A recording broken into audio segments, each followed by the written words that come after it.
અમારે ત્યાં 24 ડિસેમ્બર 2025ના રોજ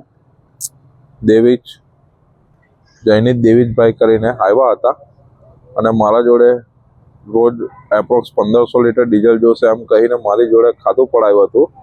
5 થી 10 દિવસની 6, 5, 10, 4 કે 5 દિવસનું કહી મારી જોડે ખાતું પડાઈ ગયા હતા. તે ઉપરાંત હું મને રોજનું 1500 લીટર લેખે માલ આપતો હતો અને ત્યારબાદ પાર્ટીએ ચાલુ રાખ્યું આપણા જોડેથી પરચેસ કરવાનું, લેતા હતા માલ. અને પછી એમનું બિલ વધતા હું એમની જોડે બિલની માંગણી કરી કે ભાઈ બિલ આટલું થઈ ગયું તમારું, બિલનું હવે મને થોડું પેમેન્ટ કરાવો, જેથી કરીને મને આગળ તમારી જોડે ધંધો કરવાનું સરળ રહે.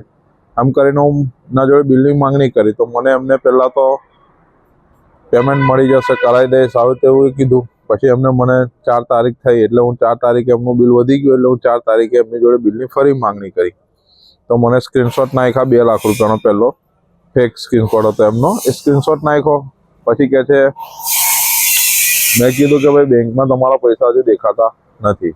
તો મને કહે છે કોઈ વાંધો નહીં, સાંજ સુધીને આવી જશે. એટલે આપણે સાંજ સુધીની વાત જોઈ.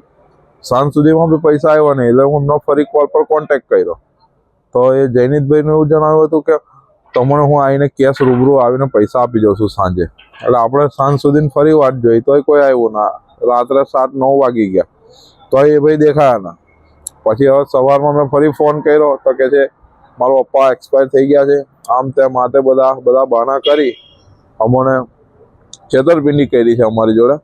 અને એપ્રોક્સ એમને 25 થી 4 તારીખ સુધી એમને અમારી જોડેથી 10,498 જેવું એપ્રોક્સ લીધેલું છે ડીઝલ.